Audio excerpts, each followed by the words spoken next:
Hello everyone watching this, whether you're from Atikameksheng, Sagamok, Serpent River, or Mississauga First Nation, or somewhere else. I'm glad you chose to check out this video.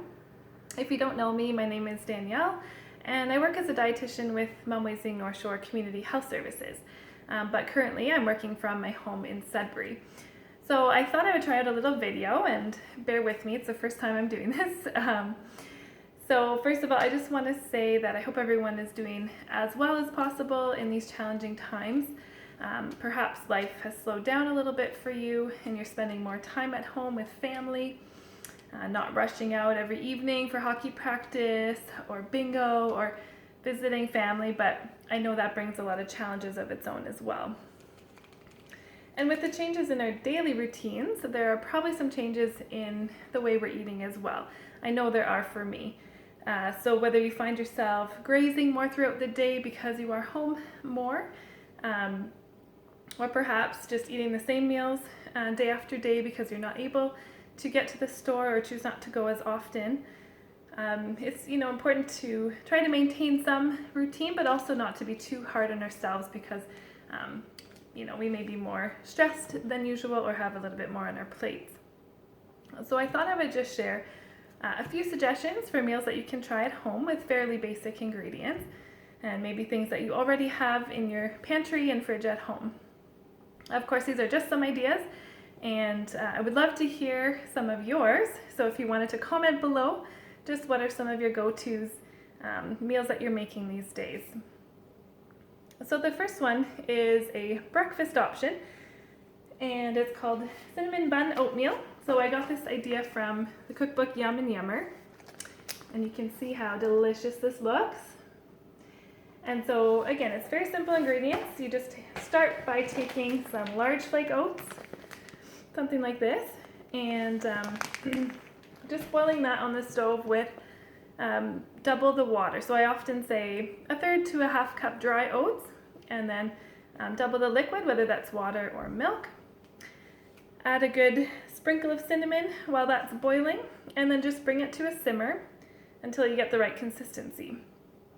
And then you can top it, if you do have some plain yogurt at home, top it with plain yogurt, a little drizzle of maple syrup, and if you do have some walnuts or pecans at home, that does add a nice crunch and some extra healthy fats and protein as well. But as you know, with oatmeal, there's tons of different flavors you can try. So grated apples and cinnamon, stirring in some peanut butter and slicing a banana on top, frozen blueberries and cinnamon. I'm sure you can think of more. Dried fruit, so whether that's apricots or prunes and a bit of coconut. So you can have a lot of fun with it, and you can mix it up from day to day. Also, if you have kids, you can consider putting out several ingredients and different toppings, and they can just kind of top up and build their own bowl, which is a fun little activity. Now for a quick and tasty lunch option, just crack open a can of salmon or tuna. Again, add in some plain yogurt or mayonnaise. Also some lemon juice, and I typically just use this if I don't have a fresh lemon. Some ground pepper. And then you can either put that on a piece of bread and broil it in the oven with some brick cheese. You can toss it in a whole grain wrap and add some greens to that, some spinach or lettuce. Or you can just have it on its own and maybe eat it with some whole grain crackers like Triscuits and some chopped veggies, and that really rounds out your meal too. I know canned fish can be expensive, so try to get it on sale. But you will get more bang for your buck when it comes to nutrition, just with all the healthy fats and good quality protein compared to deli meats. Another simple lunch idea is to throw together a pasta veggie salad. So I like to use whole grain rotini just for the texture, but if you have leftover macaroni in the fridge, you can use that. And then you're just going to add whatever chopped vegetables you have in the fridge. So maybe that's a bell pepper, some carrots, celery lasts a long time, or cucumbers or tomatoes, although I know those don't last quite as long. Then you can also drain and rinse a can of beans, so whatever you have. This is a 6-bean medley, but you can also use chickpeas or navy beans or black beans. And the reason we rinse it is just to get rid of some of that excess salt in the can. Then you can just add a vinaigrette, so an Italian dressing, a Greek dressing, or simply an olive oil and either balsamic or red wine vinegar. If you do like a little extra flavor, feel free to add some other spices, maybe some oregano, basil, garlic powder, whatever you prefer. So, on to soups. So, soups are, a great thing to make in the winter, but also in these months. People often have their favorites, their go-tos. So whether it's beef barley, chicken rice, I hear a lot about hamburger or hangover soup. But one of my favorites is a curried lentil coconut soup. So it might sound a little bit out there, but trust me, it's delicious.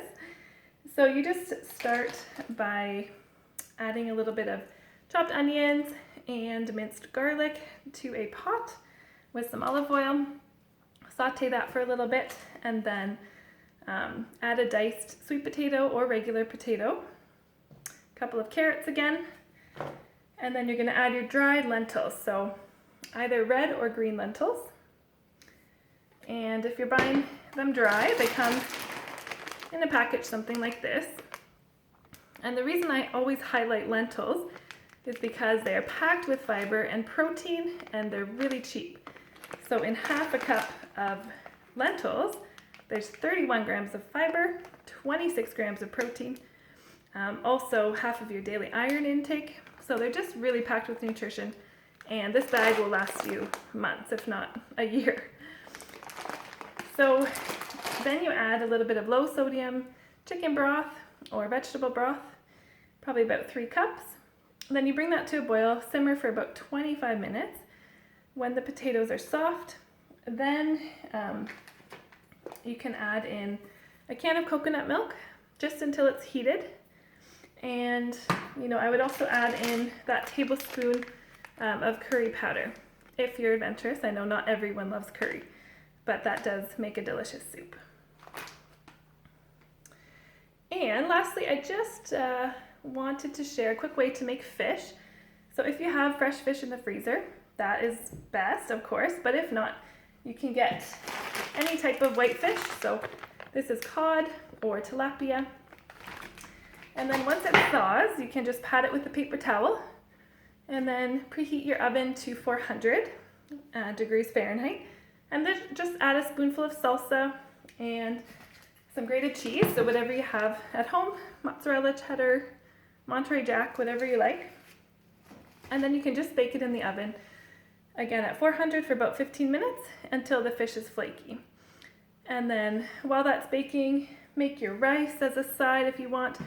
So I like this wild rice blend from Costco, or even Uncle Ben's. This is a 7-grain blend as well. And these both take 25 minutes, so a little bit longer than instant rice, but again, a little bit more fiber and nutrition in those options. And then just some steamed vegetables, and then you've got a quick meal in under half an hour.